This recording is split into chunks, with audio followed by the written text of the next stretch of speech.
Hi, my name is Brenna Gaver, and my audience today is my 3 college roommates from back home. Um, so today I'll be talking to you about academic versus non-academic research. What if I were to tell you that the information used in your last report for a class, maybe, was as credible as the stranger walking down the street?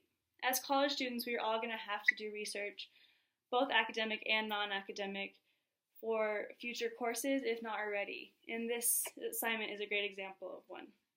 Through 3.5 years of college and a bachelor's degree, my thesis was my ticket to graduation, which included a lot of both academic and non-academic research, plus multiple courses leading up to that, which I had to do both types of research. Today, I'm hoping to teach you the differences between academic and non-academic research, as well as when it is appropriate to use each form and how to find each of them.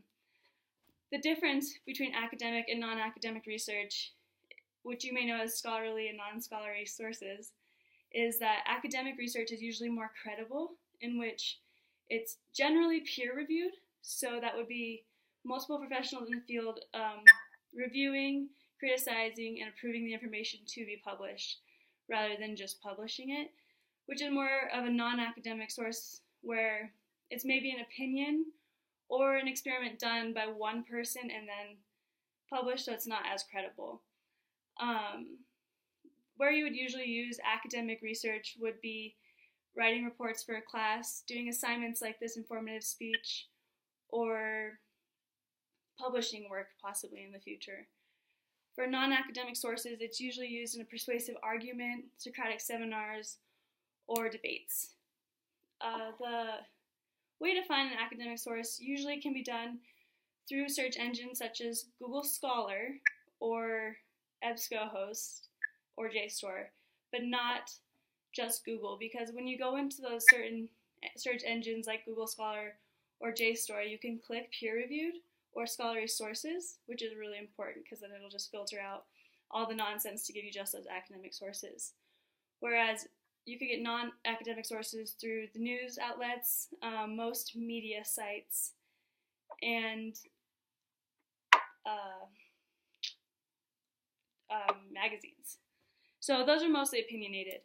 But I find it very beneficial to use both just because it's, like in my thesis, I used a lot of academic research to make my work and report credible, but then in a thesis you have to make a statement that's an opinion. So I also use sources of opinions from magazines and blogs to really make the argument stand with professionals in the field, but it was just opinion. It wasn't necessarily fact, which really kind of comes down to the difference between academic and non-academic, where academic is more legitimized and non-academic is not as legitimized. So I'm hoping that today I kind of was able to explain the difference between academic and non-academic research, as well as where you could find them and how to use them and when it's appropriate, so that when you write reports for your future classes, you know what you're doing and your work is credible and seems more professional. Thank you.